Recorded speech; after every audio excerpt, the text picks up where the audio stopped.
Hi, I'm Dr. Melissa Longo. Welcome to Everyday Rockstar Moms, where every episode I'll interview moms just like you who are rocking it in their homes, raising their children, managing their households, building their careers, working on their relationships, dealing with challenges, finding success, trying to find balance, and themselves along the way. Every episode, you'll hear from women just like you of all ages and stages of motherhood, sharing their stories, life experiences, and leaving you with practical tips, ideas, and inspiration to help you rock your life. Hi, Mindy. Welcome to the show today. Hi, Melissa. Great to be here. Yeah, I'm so glad that you agreed to chat with me today about your experience as a mom. I've known you for quite some time, and but no one else knows you out here unless they're friends of yours. So can you just tell us a little bit about where you're at right now with motherhood and work and relationship, and give us sort of a snapshot of who you are and what you're doing these days? Who am I? That's such a good question. Probably a good question for most of us. Yeah. Well, I'm a mom. I have a 2.5-year-old daughter. And I say that who am I now because I'm different. I'm a different person after her. And I'm married. We're getting close to the 7-year time span with a 2.5-year-old. So that's different and fun and interesting. And I'm sort of getting back to my life pre-baby, just with some of the things that I was doing. I mean, really, I continued to work because I'm self-employed with several different jobs. And I continued to work and be in school right up until my due date. And then, I had her and was basically back to teaching yoga 3 months after I had her, and continued with health coaching and clients I had the whole time I was pregnant. And then I put them on hold for 1 month after I had her. And, looking back at that, I wonder if that was the best thing for me to do, as opposed to just really take some solid time off. But it didn't really seem to be an option for me. Mm-hmm. So I feel like I'm just kind of turning this corner in my life again, because it was just flipped upside down for 2.5 years, basically. Yeah, I love how you said that you're a different person now. Can you talk a little bit about how motherhood has shaped you into a different person these days? Yeah, I think it really started in the labor. I think there were parts of myself that were coming forward that I honestly scared me. And things I thought I dealt with certain things in my life, and they were coming up in the labor. And I really, I didn't just birth the baby. I had to birth a whole new version of who I am, and realize the stuff that I still have to work on, the stuff that is still in some ways is holding me back, or it's the areas where I can grow. And so I really kind of changed as a person. And I was shell-shocked after I had her. I actually suffered from PTSD after the labor, to the point that, any loud noise just got me startled. And I was really confused about what was going on and who I was, because before I had her, I'm living quite a happy life, super healthy. I do yoga every day. I did yoga every day of my pregnancy, and it was teaching. And so I thought I had that covered, after practicing for 15 years.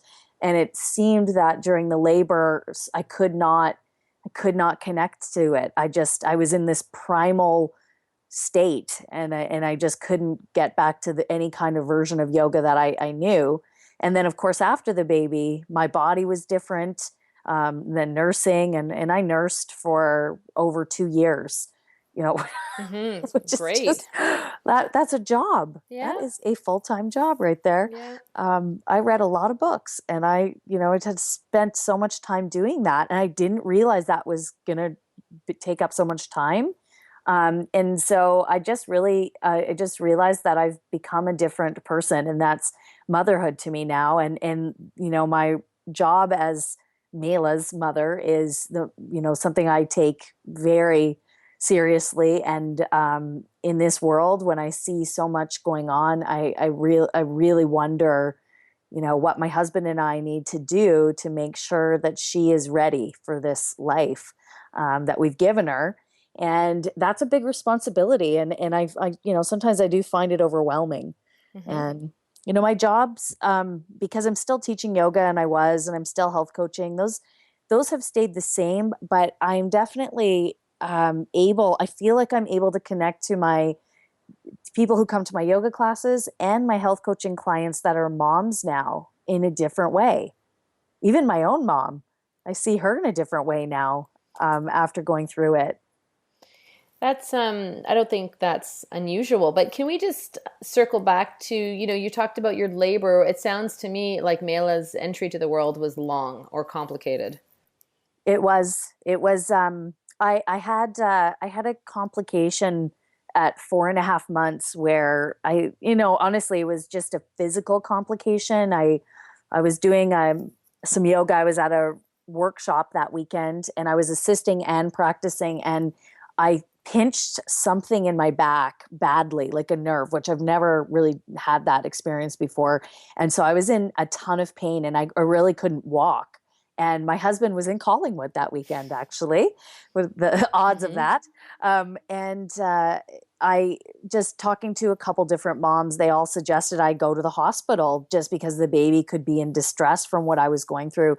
So I did go. I got dropped off there. So I was alone and it was terrible. It was a terrible experience just to walk in the ER.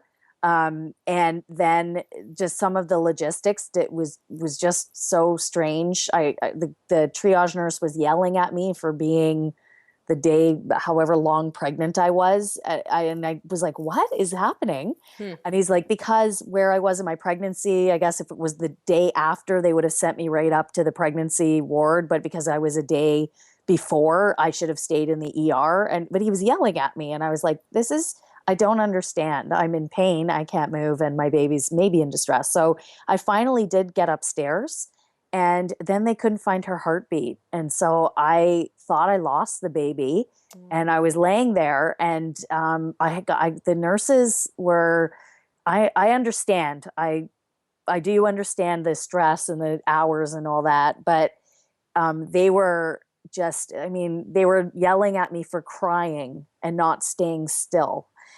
Because they couldn't find the heartbeat. But this was going on 10 minutes now that they couldn't find it. So I was really coming to terms with maybe she was gone. And I was alone. Like I said, I had nobody there with me. And when the doctor finally came in, did the ultrasound, and he's like, oh no, she's there. She's just hiding. And it was such a relief. But I left and I thought to myself, I don't want to have the baby here. I don't want to have her in the hospital. This was not a good environment, the stress level and everything. So I decided to have her at home. And then more research, I decided to try my best to do it drug-free. And I got a doula and I had my midwives. And, from the moment I had to be induced with acupuncture, actually, twice because I was a week over and definitely didn't want to end up getting induced at the hospital. That wasn't what I was hoping for, but so I basically from the first contraction, it was about 3 a.m. I woke up feeling kind of like icky. And by 9 o'clock, I was in a lot of pain. And that went on for 32 hours. Just was like, just I can't believe how long it went on. And yeah, so I ended up having her at home with no drugs. But it was completely traumatizing, honestly. It was really challenging for me to bring her into the world. I was holding on so tight. I could not let go. I was in a state of fear and it was a lot of variables. So anyways, the threat of having to transfer care to the hospital was enough. And there was a midwife that I had never met before that showed up at the birth, as that happens often, apparently. And she was retiring. So she had obviously been to many, many, many, many births. And she just connected with me almost in a yoga way. Like, look at me, Mindy, we're going to breathe. And then on this, at 4, hold your breath and push. And she kept saying things like that. And I can really understand that language. So that's how I ended up having her. I was just exhausted by the end. I was just totally, completely a mess after that. It was a very physical 32 hours. So yeah, it was traumatic but powerful and exactly what I wanted. It just showed up in a different way than you expected. Yes. Yeah. You're certainly not the first woman to suggest that. You reminded me of one of the other guests I had on one of the shows, talking about when her birth, how powerful her labor was with one of her daughters to really shift her whole life journey, so to speak. And it was a bit of a wake up call because she also had some trauma for her emotionally at the delivery. So, like, let's fast forward to now, like 2 years later. How has that served you in a powerful way that you said it was? To be honest, I feel like I'm only now starting to feel good again. Because after that, then came not just the PTSD, but then came the postpartum depression, Okay. which was severe. Um, so and I was really not wanting to go on drugs. And now if I look back, I wouldn't even say that would have been a terrible idea, Mm-hmm. because I was just a mess. My marriage almost fell apart because I was unrecognizable as the person I had been from the depression. I just cried. All I did was cry and cry and cry and cry and cry. And every time Mayla cried, and I didn't realize babies cry a lot. I had no idea. I thought I had the criest baby on the planet. Every time she cried, I would cry and have a breakdown. And the first year with her, it was after my husband went back to work. After 4 months, he stayed home. He went back to work. I was like in a zombie mama trance of not sleeping. That was the other fun thing. She didn't sleep for 10 and a half months. And I worked with my naturopath and some other modalities, just to try to help support. And I mean, one of the biggest things was getting 4 hours of sleep, and that was just impossible. Mm-hmm. She was up every 45 minutes. It was crazy. And that first year and a half, I was just not myself at all, and I never felt like myself. I felt like a terrible mom. I had no confidence in my ability to care for a little baby. And I'm 40, I'm not Mm-hmm. 20. I'm 40 years old, and I didn't know how to change a diaper. It was crazy. And now, like, I hadn't started feeling like myself until just at around, because she's just over 2.5 now. So I would say even just over two. And I actually started going back to the gym. Mm-hmm. And I went to the gym, but I wasn't doing it. I was always kind of leaning more towards yoga, but I started going to the gym. And honestly, I know this is going to sound crazy, but I started listening to some like really angry music and lifting really heavy weights and just trying to let out some of the intense emotions I was feeling around it. And that actually helped me. And that's not like me. That's really not what I've known myself to be. That came from the labor. Like this primal mama being was unleashed. And now even, certain things have come up that are just challenging. Like there's been some sad news in my family, some health concerns with my family, and even myself actually. And I just sometimes I just sit there and think, I did 32 hours of labor. I got this. Like, I got it. I'm okay. Because if I could do that, some of it just doesn't phase me. It sounds like you've found tremendous strength in that whole process, in that whole journey that you've been on. Yeah, I guess. I mean, I guess it's strength. I think a lot of it was just untapped potential that I would never have known it was in me if I didn't go through it, because I don't think anything could have brought that out in me like childbirth, like labor. Mm-hmm. And not even the pregnancy. I had a great pregnancy except for that one little episode. So the pregnancy I'd kind of flew through. I never had morning sickness. I was active. I was a little bit low energy, and I'm a high energy person. So I was like, low energy for me is like, oh, I can't do 8 million things today. I feel a little sleepy, and so I just, it was really the labor had started it, and just this really interesting journey. And now I'm still interested in healing myself, and doing some work with some therapy and things like that because obviously things had come up for me in the labor that I thought I dealt with, and I clearly did not.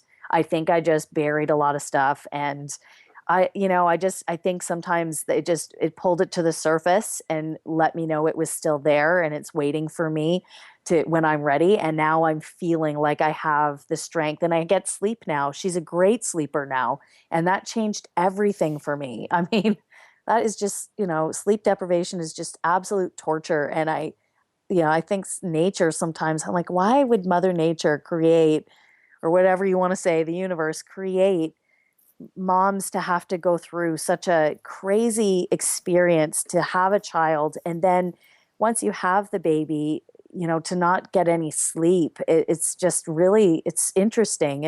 And maybe it is to bring out the best in us so that we can actually handle what is coming. I think I'll probably, the labor in some ways, as she gets older, that might be one of the easier things I go through with her, you know.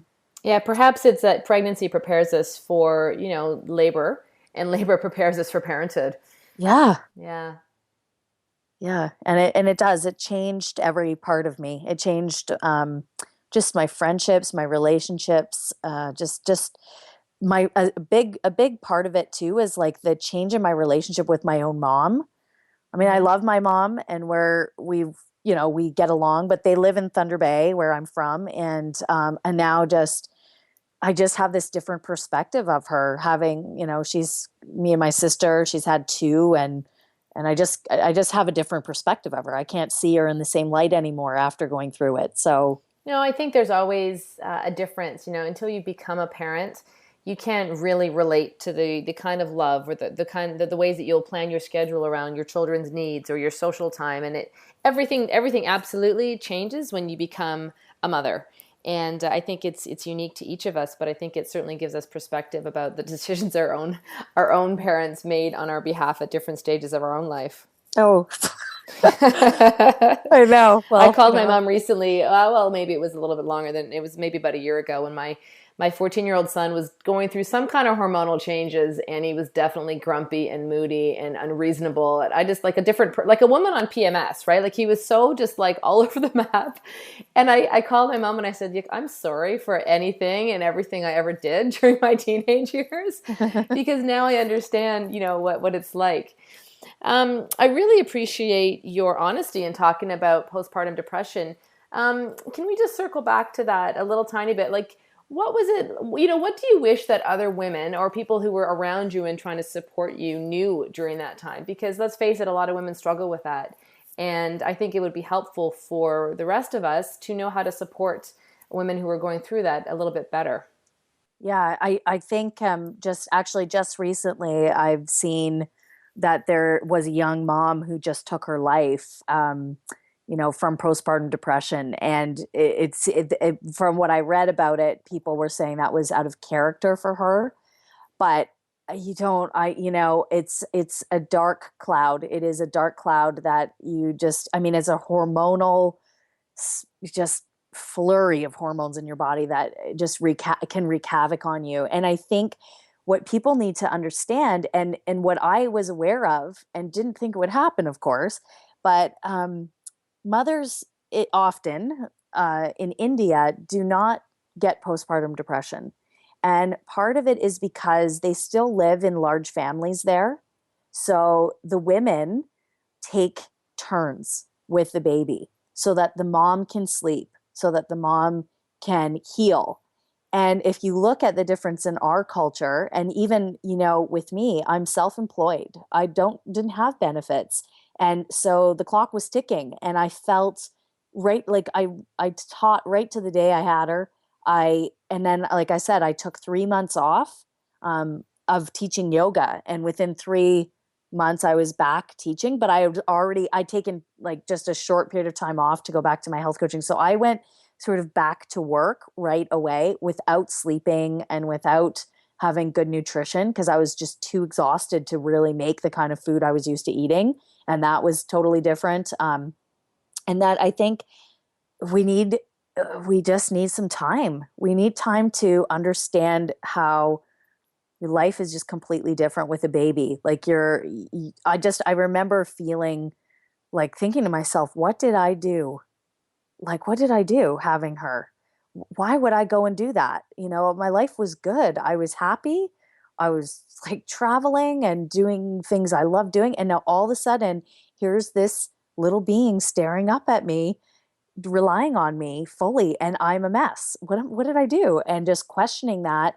And so really having support and understanding that it takes a village to raise these little beings. It's really, really hard to do it.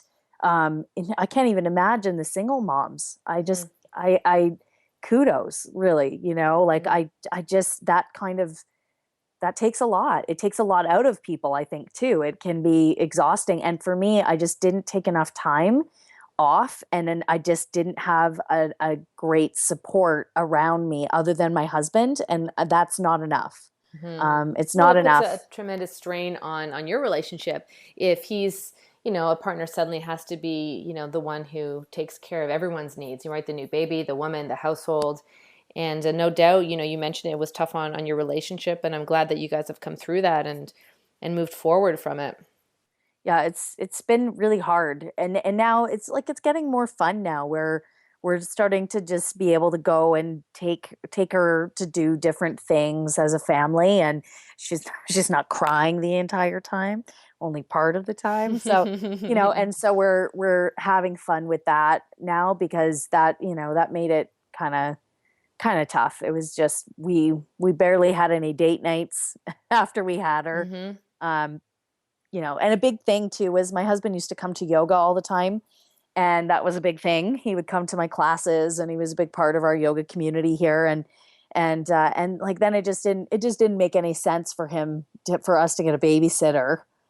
For him to come to yoga with me has kind of negated me teaching the yoga. So that was sort of something that we really missed. And we're talking about how that might come back eventually, and that would be great because that was something we really love doing, and we love to cycle. Right. And we can't go together. He goes and then I go. So how are you guys making time for each other these days? I mean, what you're sharing is so common in families that have young kids, because if you don't have, childcare available, how do you make it work? How do you find time together? Is it in the evening when your daughter's asleep? What are your solutions now?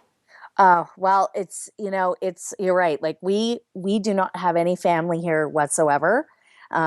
And that to me, that's the only people I could ask for free. Can you come over and watch my kid while we go for a bike ride? Really, I can't just to call my neighbor over, be like, hey, I know you work from home and everything, but maybe you could just pop by. Yeah. So it's interesting because he had started going to the gym at like 5 a.m. And oh my gosh, please don't even talk to me at 5 a.m. I need to sleep till 7. I do. I need lots and lots of sleep to be normal the next day. And he's fine with like getting very little sleep. So he was getting up and going to the gym at 5 a couple times a week. And that was really important because he actually had some health problems. About 6 months ago, he was having some health problems, and that was a good wake up call for him because he had been taking care of both of us. I remember a few times he came home from work and I was in the crib crying hysterically beside our crying baby. And he just would come home and be like, what the heck is going on? He's like, get out of the crib, honey. And I just be like, I can't, and just so he had to really be there for us in a very big way. And he can do it, and he did a great job, but he let his health suffer to do that. So now it's time for him to get that back. So yeah, we just, and he's just like so always so supportive of me. Anything I want to do, I decided I want to do my private pilot license because it's hard. It's a topic I know nothing about. It's going to cause me to like really lose some sleep because I'm going to learn something really new and really interesting to me. And he's like, sure, yeah, you should do that. Like now, not even like, are you sure? It's like, yeah, sure, go do the ground school. So I went and did ground school, fine. And, even I'll say like, hey, I feel like I want to go climbing tonight at the gym. And he's like, yeah, you should totally go because I'm a better mom when I take care of myself. And it just sort of like, as that's not rocket science. Like, No, I'm so really, glad you said that because you know, it comes up, and I try to make sure it comes up in every interview because so many times, women are putting everyone else's needs ahead of their own. And if your health is not great, if your mental health or your physical health is challenged on any level, you cannot give your best to anyone else. And I think it's so crucial for women to make their own health and their own needs a priority at times. So what else? So you love to climb. You've talked about you pursuing new interests like, the pilot license. Let's talk about some of the other health habits that make you perform your best every day now. well, and I don't even like talking about this, but it's because I don't like to admit that this was something really big for me. Even though I really, really knew this, and I know some people are going to really cringe when they hear this, but I had to stop drinking coffee. Oh, Coffee, coffee was making me super anxious huh. and it was deranging my nervous system. And I've always known that about myself. And I've kind of like, I was a smoker and I would like get through the Tim Hortons drive through with my large triple and have 3 cigarettes on my way to work.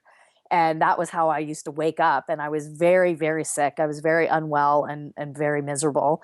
And so I used to drink coffee. And then I started doing yoga and I just stopped drinking coffee. And I don't even remember it being painful. I just stopped and I hadn't drank coffee in years and years and years. I would just drink like herbal tea and I was very happy with my tea. And then I meet my husband, who is all about the coffee ritual and makes it so delicious. He's like, have you ever tried a coffee like this? And he's given me like coconut vanilla creamer in it. And I was like, oh my God, this is delicious. And I feel fabulous. And look, I have to go to the bathroom. This is a miracle food right here. And so I started drinking it and like, on and off, I could tell like, this is not good for me. He can handle it. I'm a different body type. He's okay with it, but I'm like getting the shakes and I'm getting like, I had a major anxiety attacks after Mayla was born. And so I realized that actually doing some research, I was like, I have to let it go. So I quit coffee and it was really hard. But honestly, I couldn't function without it before when she was not sleeping at all. That's all I did was look forward to that cup of coffee. So I had to get rid of that. That was one of the health habits that I had to just be, just like he can drink it and that's fine. So it's kind of, when you're trying to quit doing something, but somebody in your house still does it, it makes it a little harder. Mm-hmm. But you can't, that's not his responsibility. It's my responsibility to do what's right for my body. And I just have to be strong enough and stay and understand why I'm doing it. So I'm not gonna never have it either. Like I'm gonna have it on Saturday, 1 cup. So that will keep me from feeling really resentful, or binging and going back the other way and drinking every day coffee again. So I kind of allowed myself to just have the 1 cup, and that has really helped my anxiety tremendously. uh, yeah, and just back to eating whole foods. We were eating we don't usually eat any processed foods before we had the baby. Yeah. And then after you have the baby, we had a great food service that was really important too. But we couldn't keep doing that. It's not the cheapest way to eat, but it was healthy. And they were home cooked meals that were, for us, they were vegan and they were, easy to just throw in the oven. But after that, I was like, just, okay, we got to get back to like eating like we used to eat, which was whole foods. Mm-hmm. And so we're getting there now even more. And that helps too. So just taking care of ourselves and also this self-care part. I love having a bath. Like I just love going in the tub and reading my book and relaxing. And turns out that we bought a house where the baby's room is attached to both the bathroom and the kitchen, which Huh. is terrible idea. Terrible idea in retrospect. We couldn't flush the toilet. We couldn't go in the kitchen because she was a very light sleeper. Even with a sound machine, she would wake up.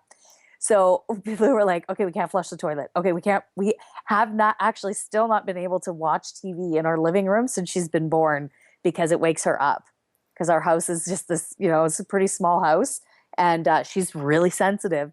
So we're we're still like figuring our house situation out. But Yeah. I'm back. She's sleeping better, so now I can actually have baths again, which is great. Time for you to connect and get grounded in yourself. Oh, it's so important. Hmm.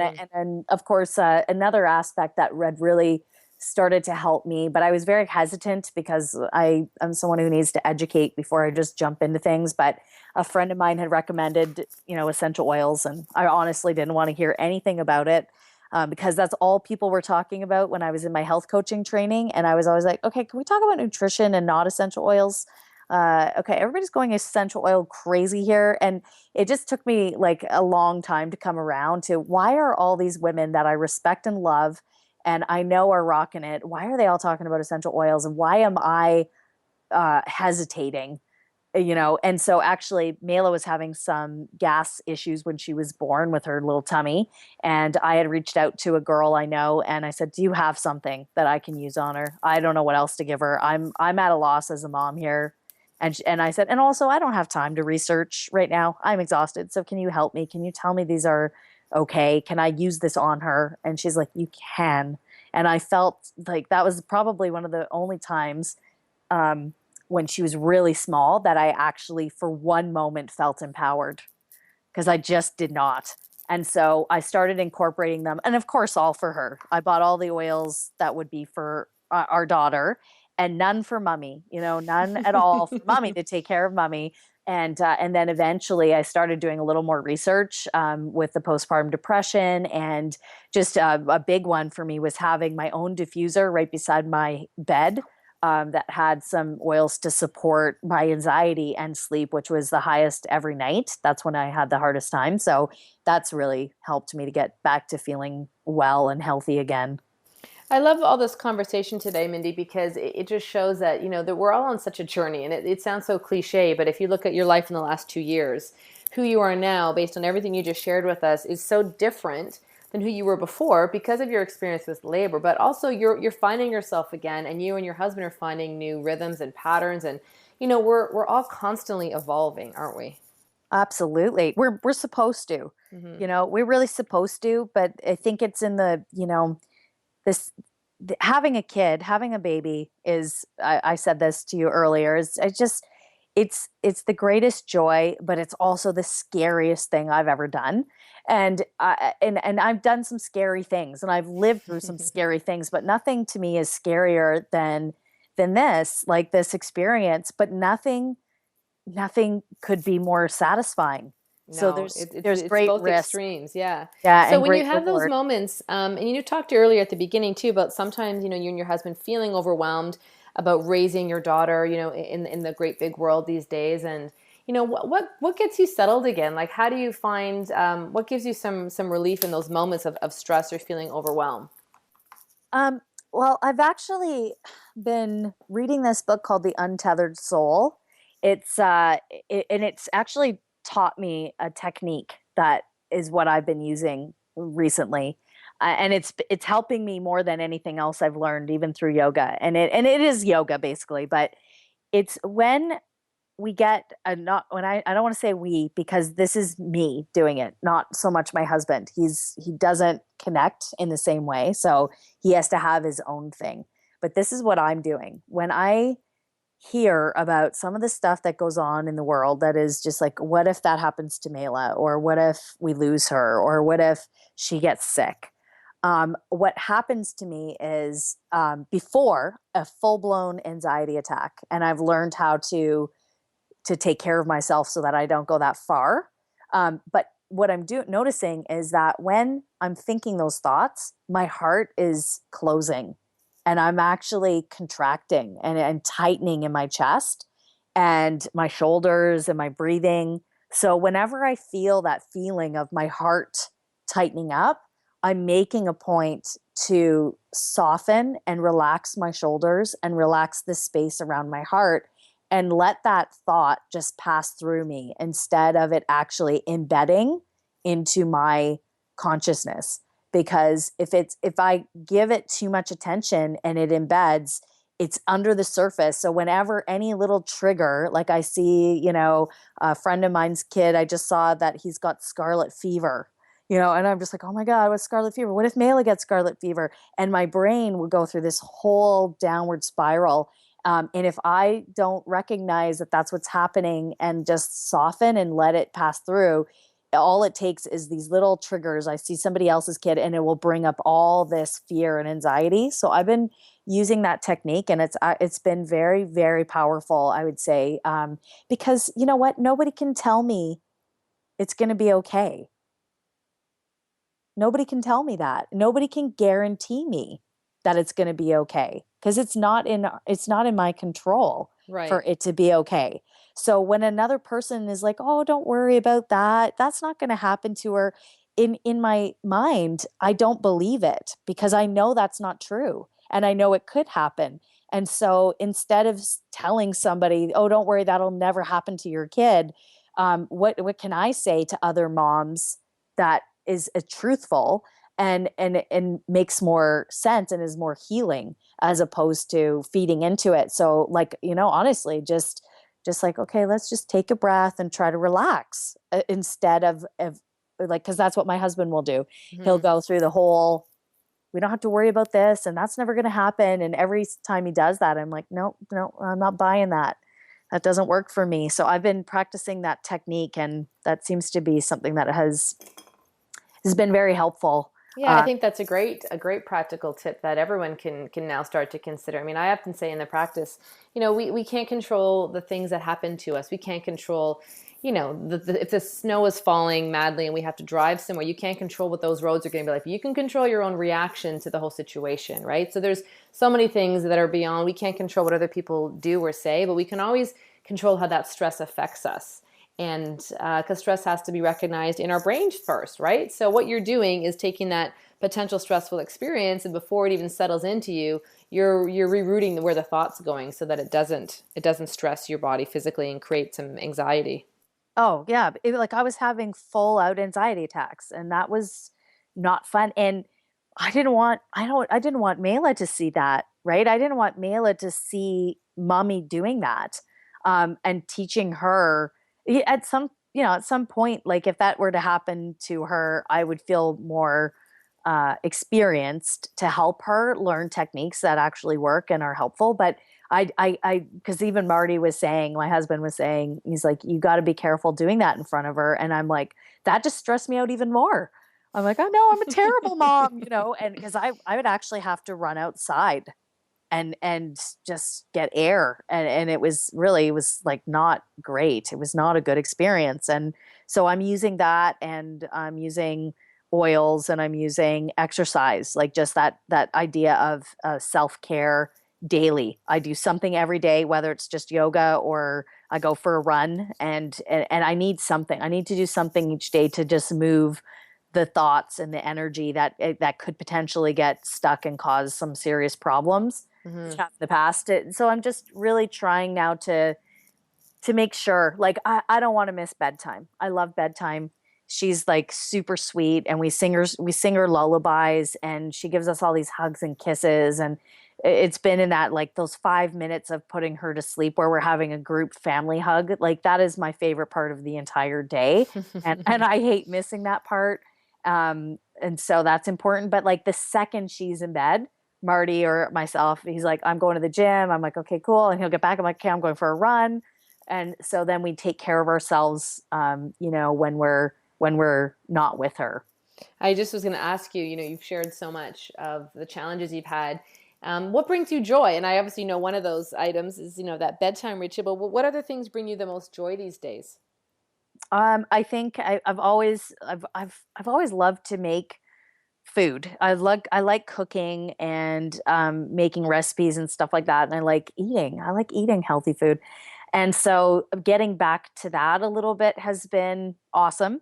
But I think healthy eating is a lot of time. It's you can't just fly by the seat of your pants if you want to eat truly healthy. It takes preparation. It takes a plan almost, pardon me, to do that. So I'm doing that, and that brings me a lot of happiness. And I am back to climbing. And I started climbing right after she was born again, but I love climbing. It's something I've been doing since I was 15. That just makes me super excited. So I have a trip coming up to Kentucky to go climbing with some friends down there and things like that. I just am thrilled. Yeah, and I'm teaching yoga teacher training, so I have a new one starting in London coming up, and so I'll meet a whole new group of people that want to really dive into yoga, and I'm finishing up one in Thunder Bay. So I have these little trips. I'd say they're working trips, but I love what I do. I love teaching yoga. So they're, although it's work, it's so much fun and it's so fulfilling. So I have a lot of that stuff that's now just sort of coming up again in the fall. So that stuff makes me really excited too, because that's me. That's my stuff.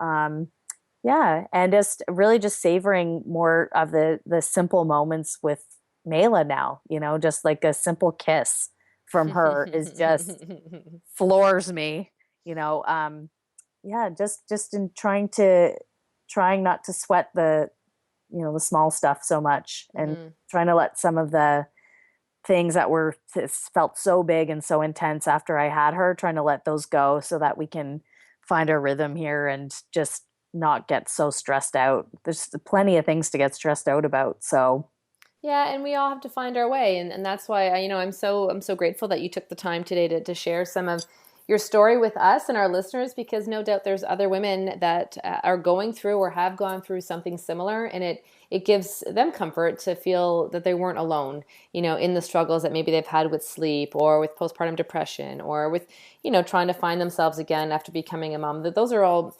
so many universal things that every mom that I talk to has dealt with at some point. So I'm so glad you were here with us today. There's so much more we could have chatted about, but we do have to wrap things up. If people want to connect with you, if they want to learn more about, the oils that you're promoting and advocating, if they want to talk to you about yoga or your business as a health coach, how can they find you? They could go to my website. It's alignanshineyoga.com. Okay. And I'm all over social media. I've got an Instagram that I love. I love Instagram, and I'm one of those people who takes lots of pictures of her food. And your cute little girl. And she's pretty cute. So we do take a lot of pictures of her too, and my dog. But yeah, so I'm on Facebook and that as well. So Align and Shine Yoga on Facebook, or Mindy Willis Menard is on Facebook. So yeah, I'm on all the social medias and my website, and yeah, I'd love to connect. I that's something that is a big, powerful part of my life, is making deeper connections with people, not just the surface stuff. I love going a little further. Well, and I have no doubt that your experiences, as you said at the beginning, has helped you connect in a deeper way with people. And so, that journey of motherhood always seems to serve a bigger purpose, doesn't it? Oh my gosh, I had no idea. I just I didn't listen, or I didn't want to hear, but it really does. It's amazing. Well, I'm going to let you get on and enjoy the rest of your daughter's nap time. And I'm sure there's a million and one things that you could knock off your list right now. So thanks again for your time, Mindy, and we'll catch up soon. Great. Thanks for having me. There you have it. A great story today from a mom who rocks. I hope you enjoyed today's show. Be sure to head on over to iTunes and subscribe to the podcast so that you don't miss out on any future episodes. When you do that, I'll be sending you a copy of my top 10 tips for moms. These are some of my personal practical strategies I believe that as women we can all benefit from and help us be emotionally and physically as healthy as we can be. When you're also there on iTunes, I would also love it if you left a review. It's really important to leave some reviews, because that helps other people find the podcast, and it helps inspire them to listen and potentially gain some insight from the podcast. Tell other moms that you know would benefit from this show, or most certainly nominate them and let me know who you think I should be interviewing. I'd love for you to connect with us on Facebook as well. Head on over to Everyday Rockstar Mom and join our community there. Thanks so much for joining us today. We'll see you next time.